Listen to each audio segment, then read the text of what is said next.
Hello. I was making a video about the idea of pronatalism and that demographics are destiny. In trying to explain what exactly modern pronatalists, whom I consider to be largely reactionary, were reacting against, I wanted to reference this paper from 2003. The paper, written under the Dark Lord Tony Blair's tenure and provided to the House of Lords, gave a rationale for mass migration in order to save the pension system. My response to this paper was too large to put in my video about demographics and pronatalism, so I've put it into its own video here. It is well worth a read, as the arguments are frankly disgusting, as you're about to find out. Without further ado, let's begin with the introduction. Right, so here's the paper. Is Immigration the Answer to the UK's Pension Crisis? By David Blake, presented to the House of Lords. In 1990, there was one pensioner in the UK for every 4 workers. By 2030, there is projected to be nearly 2 pensioners for every 5 workers. So a ratio 1 to 4 down to 1 to 2.5. Furthermore, the average birth rate per female in the UK is below 2. These two trends indicate that, if there are no other changes, the indigenous populace of the UK is ageing and will eventually decline. Okay, all correct so far. And note their use of indigenous here. It seems that these days they tell you that that's a far-right dog whistle, yet here it is in their own Blairite paper. Anyway, each subsequent generation will be smaller than the previous one, and this makes it much harder to sustain a pay-as-you-go state pension system without an excessive burden being placed on each future young generation. Right, it's interesting to see how they seemingly frame the state pension as being a given right rather than a privilege that can be revoked. I would argue that it would be possible to reduce the state pension, thus avoid burdening the young, but okay, let's carry on. Ceteris paribus, all other things being equal, the supply of labour will fall relative to capital, which in turn will raise wages relative to interest rates, the return on capital. Wow, God forbid that people earn more money. This isn't a bad thing, surely, yet seemingly that's what they imply. This will encourage a substitution away from labour towards capital in the production process. The resulting capital creation, in effect investment financed by borrowing or equity issuance, will increase capital per worker and hence increase labour productivity. Oh right, will it now? And the problem with that is what exactly? The effect on total output and national income depends on whether the growth rate in productivity exceeds the rate of decline in population. Unless it does, a pay-as-you-go state pension system would still not be viable. Right, so they're saying that despite people making more money and generally becoming more productive workers, that still might not be enough for Bob and Linda to live their happily ever after on their state-funded, aka taxpayer-funded, P&O cruise round the Caribbean Sea. Interesting. What would alter the calculation, however, would be population migration. Oh, would it now? Fucking brilliant. We live in a rapidly globalising economy with increasing capital and labour mobility. They say this like it's all some unstoppable accident of nature. The fact is, though, that we live in a globalising economy because our politicians and capitalist elites have intentionally taken us in this direction. What this translates to is, we want to continue globalising and we want to be able to get workers from anywhere in the world. The UK and also the rest of Europe are clearly very attractive places for people located outside Europe to work in, so immigration would be one key way of changing the worker-pensioner balance, as well as helping to attenuate the growth rate in wages that would otherwise be induced by labour shortages. Like, bloody hell, we really are just doing all of this mass migration so workers don't get higher wages. What a piss take. Population migration, whether planned or unplanned, oh for fuck's sake, we all know it's planned, unplanned migration, especially in and out of an island like our own, is a total lie. Of course it's planned. Is likely to have a dominating influence on the future demographics of the UK, since immigrant populations also tend to have very high birth rates. Yeah, and don't we bloody know it. In this article, we calculate the number of immigrants needed to preserve the viability of the UK state pension system. God, for the love of God, the framing here is totally arse backwards. You've got to hand it to them, the level of BS here is incredible. after telling us that the alternative to all of this would be to let wages rise, they then act as though increasing immigration is the only reasonable thing to do. I don't know about you, but this is sickening. They're totally dedicated to pushing this at the full expense of any moral consideration. They really are the perfect intellectual goons. Anyway, let's jump to the conclusion to see what they found out.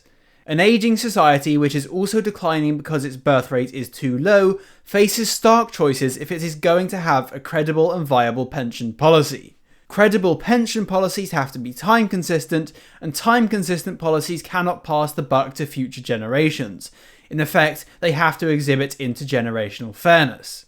What they're basically admitting to here is that pensions have become one massive pyramid scheme, and now there aren't enough new bodies to keep the scheme running. I mean, since the Industrial Revolution, we have had a massive increase in prosperity, but the reality is that that could never go on ad infinitum, and the buck was always going to be passed to future generations, as much as they'd like to pretend otherwise. It's funny because the diagnosis of the problem is arguably true, but it's their solution that is what's really awful. As they say, this implies that the ratio of the pension bill to the wage bill cannot rise systemically. If the next generation is smaller in number than the current generation has to accept a cut in its pension, or save more whilst in work, or work longer and retire later, or accept more immigration. And that's it really. This is the disgusting thing about the boomer mindset. The options are to take less money from your descendants, be more financially responsible, contribute more, or make zero personal sacrifices, sell your country down the sewer, and live the high life off cheap foreign labour.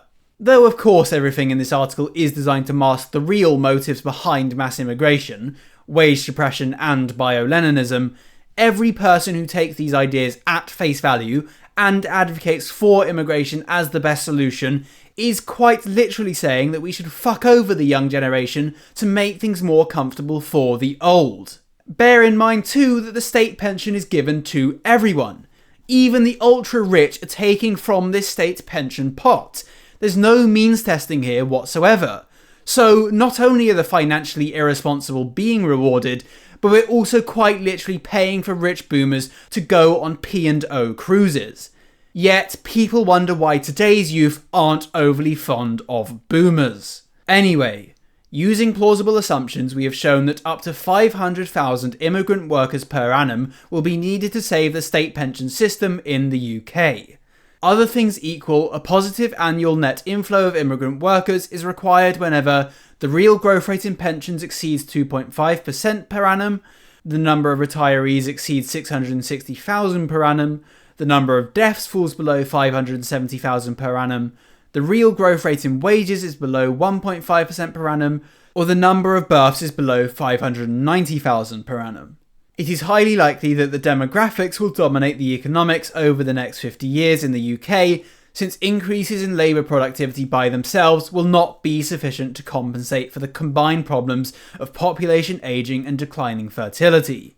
It is therefore also highly likely that pensions and immigration issues will increasingly dominate the political agenda on national resource allocation over the next half-century. Well, brilliant. It's all there. They knew what they were doing, they knew what it would lead to, everything was planned, and they didn't care about us anyway. Of course, papers like this, though they didn't do a great job of it, obscure the true motive of mass immigration, which has primarily been to keep wages low, as well as to foster loyalty from the new client group of foreigners in the style of bio-Leninism. And look, though I don't recommend any dialogue with one's enemies, whenever the claim is made that migration doesn't depress wages, remember that it is all admitted here in their own papers. It's not even taken as controversial, it's just taken as common sense, which it is. All of this was always an intentional choice taken so as to not let wages rise. Like, even though I know what the regime is, I know what they've done, I know how disgusting they can be, when I see stuff like this, I can't help but just be utterly disgusted. It really is deplorable. Also, do note that papers like this always get written long after such policies are actually planned. They do not exist to convince politicians who have already been convinced of such policies for years. This is not revelation, rather it is normalisation. It's there for the masses to come to terms with the idea that this is happening and provide them with a state-sanctioned justification, and it's there for other capitalist elites, such as your typical big investors, to plan their financial strategies accordingly. It is all BS. How do I know it's BS though? Well, all one needs to do is look at either of these graphs that show the net costs or contributions to the state by migrants from these various parts of the world. All these people get let in, despite most of the second and third world types being a net drain on the system. I don't care how hard you try to hide it in your GDP, you simply do not prop up pensions by increasing net costs. This is all the evidence you need. Oh, and as I was about to record, I saw this. They're still running the same line. As it would seem, repetition remains a core principle of propaganda. Anyway, that is all. Thank you for watching, and do let me know what you think. These people who wrote this paper and pushed these ideas really are just disgusting. But yeah, I hope to see you in the next one, wherein I talk about the idea of demographics being destiny and the pro-natalist response to this idea. Click join to preview channel membership options, like, subscribe, and remember that deceivers are the most dangerous members of society. They trifle with the best affectations of our nature and violate the most sacred obligations.